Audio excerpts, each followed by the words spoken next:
Hello everybody and welcome back for your weekly news breakdown. As always, I am Mateo311 and this is your channel for everything VR related. Like normal, we'll recap everything amazing that transpired last week, prepare you for this week's new releases and updates, and finally round out the video with the most interesting or pressing VR information to date. Before we get into it, I'd love to hear down in the comments what you want more information on so I can plan some future videos accordingly. This week we have a surprising amount of new releases and game updates, a sneak peek of PlayStation VR 2 titles is on the way, and finally the Quest 2 might be getting access to the biggest AAA PCVR titles in the near future. Now there are of course links and timestamps if you want to move ahead to a specific story, but before we jump in, this video is brought to you by Kiwi Design, your one-stop for all VR accessories. Are you looking for a Quest 2 Elite strap that won't suddenly snap on you, or a face pad that won't irritate your skin? Well, Kiwi has you covered. They carry a large array of accessories from cable management systems to replacement facial covers. There are links in the description, and don't forget to use my affiliate code to help support this channel.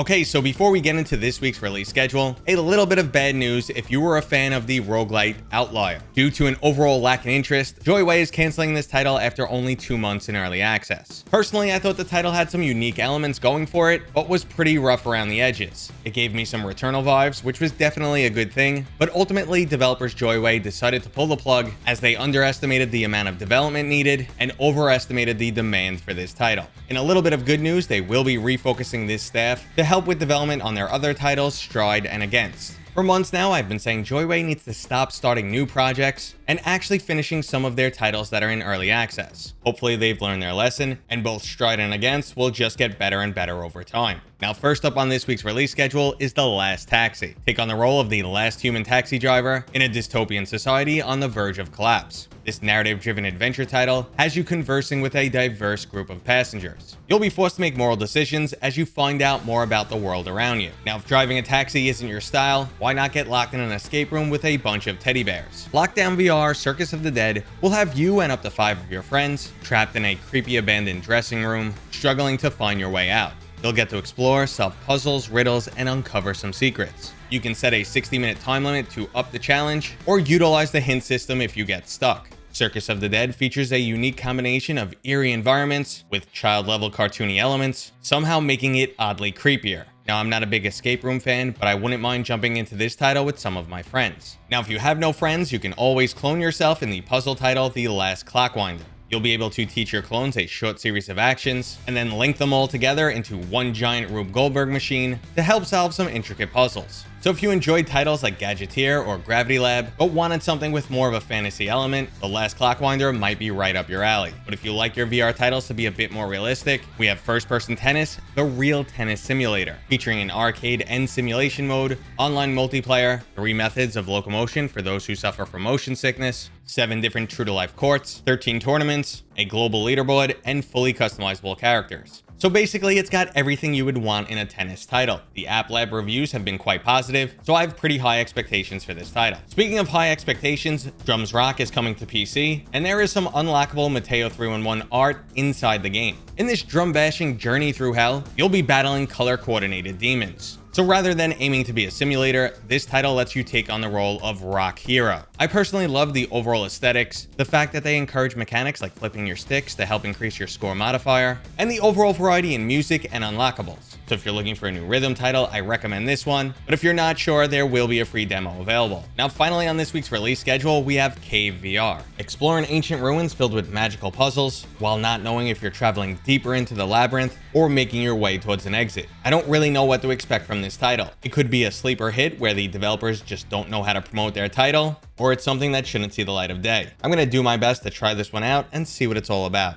Okay, so let's move into some game updates, starting with a game that we actually know is good, and that's No Man's Sky. Releasing yet another major add-on, the Leviathan update not only continues the narrative-driven story experience, but also adds a new roguelike gameplay mode. You'll find yourself trapped in a time loop, and you'll have to solve the mystery to break out of it. Now, to further incentivize players, the Leviathan update is only running for 6 weeks, so if you want to get your hands on some truly unique unlockables and experience this new gameplay mode, you're gonna have to jump in soon. Now for another update that requires no rush at all, we have Real VR Fishing. If you currently own the US West DLC, you're gonna be getting 10 new map locations. Starting in June, they'll be releasing bi-weekly, and the first location will be in Utah. Real VR Fishing is a super chill experience that both fans of the sport and casual players alike can enjoy. But if fishing is too chill for you, we also have some updates to Alvo. This Call of Duty style shooter just received the Retreat map, and Quest gamers can now experience the Desert map on both day and night modes. There's also some general fixes across the board, and PlayStation gamers got a bunch of additional updates, including the zombie mode now being enabled, the ability to dual wield Uzis and shotguns, the factory map has been updated, and some additional changes to controls, perks, and kill streaks. Now, I did play a bit of Alvo and thought it was a good alternative to the other shooters out there, but ultimately it didn't hook me, and I'm curious if anyone watching this video is still playing this title, so let me know down in the comments.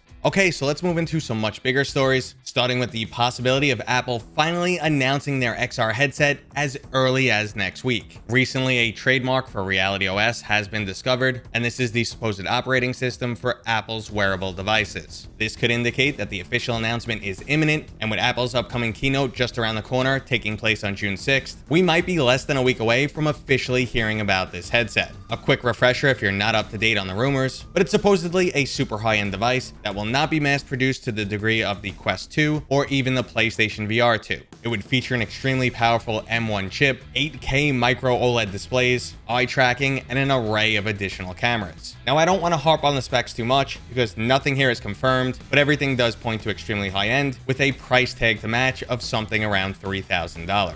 Now, some of the other rumors do have me a bit concerned, like they're not focusing on gaming, and there won't be any controllers, but I'm truly excited for a new high-end player to jump into the XR arena, so I really hope this is true and we get more information next week. And if we do, you can guarantee I'll be covering it. Speaking of stories I plan to cover, we're going to be getting a sneak peek of PlayStation VR 2 games this week. Sony's State of Play will be on June 2nd at 6 p.m. Eastern Standard Time, and I'm planning to get a recap up as soon as possible. Now, in the meantime, I already have a video up with my expectations. I'll link that above if you guys want to go check that out, and then we can come back and compare it to the State of Play and see how right or wrong I was. Now, besides release titles, the other big question mark for the PlayStation VR 2 is the release date. Now, a reputable supply chain analyst has recently stated that the Sony PlayStation VR 2 is going into mass production now. We could expect 1.5 million units, with an expected release date of Q1 2023. Now, it looks like Sony has been trying to hit the holiday 2022 season, but with supply chain issues still persisting, it's very possible that release is being pushed until 2023.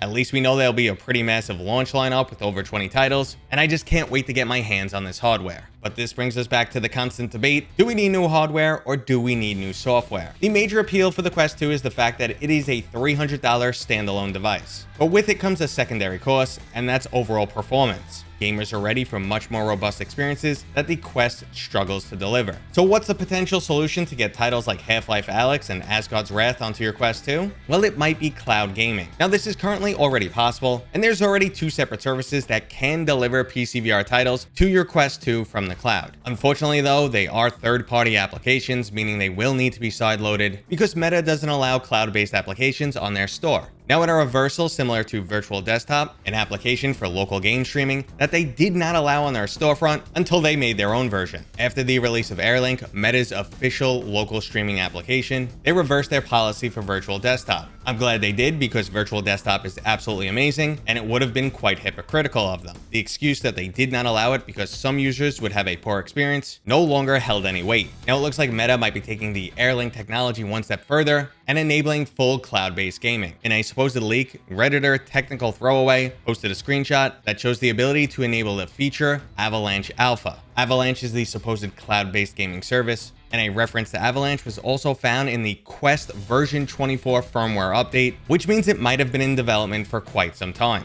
Now, this Redditor also contacted Sadly It's Bradley with information on his experience, and he was supposedly able to run a fully functional copy of Asgard's Wrath, but the quality was not very good. Now, this is a key issue for cloud-based gaming, especially when it comes to VR. Many users struggle to get a high-quality connection to their local PC, and if your signal has to travel hundreds of miles to a cloud-based gaming server, it's going to be pretty poor to say the least. Unlike flat-screen games that may only suffer from degraded visual quality and some input lag, a poor VR experience may make you extremely nauseous. And this is why I've always remained quite skeptical of cloud-based VR gaming, because we're still struggling to pull it off for flat-screen games, and the overall internet infrastructure is just not there yet. Now, that being said though, this technology is already good enough for some people. For the average user, it's not there yet, and it's probably more like 5 years out, but it looks like it is eventually coming, And if Meta can pull it off, it will finally solve the issue of lower end VR hardware. For now though, if you wanted to try VR cloud streaming, you can go check out Shadow or Plutosphere. And that was today's news. I hope you enjoyed it. I'm a day late this week. Feel free to yell at me down in the comments.